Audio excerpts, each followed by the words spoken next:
ఇదంతా ఈ గొడవంతా మీ వల్లే అసలు జరుగుతుంది. ఇంత రచ్చంతా మీ వల్లే జరుగుతుంది. ఇంతమంది కష్టపడుతున్నారు మీ వల్ల. సో అసలు బైక్ వచ్చిందా ఇంతకి? ఇచ్చారా మీకు? ఒక్క నిమిషం ఆగండి. మీరు ఏదైనా చెప్పాలంటే మైక్ ఆన్లో ఉండాలి. ఇంతకీ బైక్ వచ్చింది కదా? వచ్చిందా? వచ్చిందా? ఓ వచ్చేసిందా? ఓకే. అసలు ఆ బైక్ అంటే ఆ పిచ్ ఏంటి? ఆ పిచ్ వల్లే ఇంత ప్రాబ్లమ్స్ వచ్చాయి. అనవసరంగా మీరు అక్కడి వరకు వెళ్ళాల్సి వచ్చింది. ఓకే, మీ దగ్గరకు వస్తాను. చాలా హారబుల్గా ఉన్నారు. పువ్వుల్ని అమ్మాయిని చూపించాలి మీకు. సో మీరు చెప్పండి.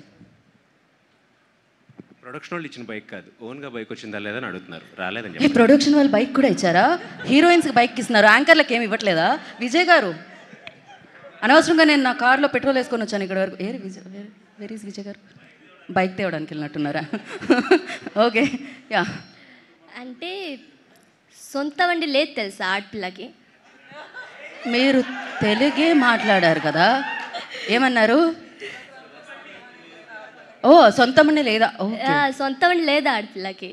సొంత వండి ఉండదు ఆడపిల్లకి ఇప్పుడే. అయితే నాన్న బండి ఉంటుంది, లేకపోతే బాయ్ ఫ్రెండ్ బండి ఉంటుంది. సొంత బండి ఎక్కడుంది ఆడపిల్లకి? నీకు ఇంత తెలుగు రాదు, ఎవరు ట్రైనింగ్ ఇచ్చారు చెప్పవా? ట్రైనింగ్ ఎన్ని రోజులు ఇచ్చారు అనేది. ఈ క్వశ్చన్ పేపర్ ఏదో లీక్ అయినట్టుంది ఆల్రెడీ. ఇది ప్రిపేర్డ్గా చెప్తుంది ఆన్సర్స్. అంటే మీకు అంత నమ్మకమా తెలుగు అస్సలు మాట్లాడదు అని? అలేఖ్య సొంత బైక్ కావాలి, ఖచ్చితంగా కావాలి. కాకపోతే బైక్ కోసం మరి ఇంత రచన, ఇంతమంది జీవితాలు ఆల్మోస్ట్ పోతూ పోతూ బతికిపోయారు వాళ్ళైతే. లైక్ నా బండి అనుకునే నేను డ్రైవ్ చేసే స్వేచ్ఛ ఉందా? లైక్ మా నాన్న బండి, లైక్ అది నాది అంటే ఇది.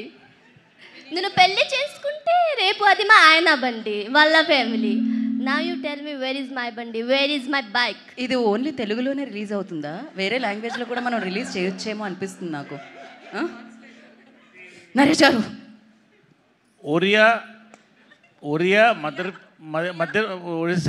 ఒరిస్సా, మధ్యప్రదేశ్, ఉత్తరప్రదేశ్, బీహార్లో కూడా రిలీజ్ అవుతుంది.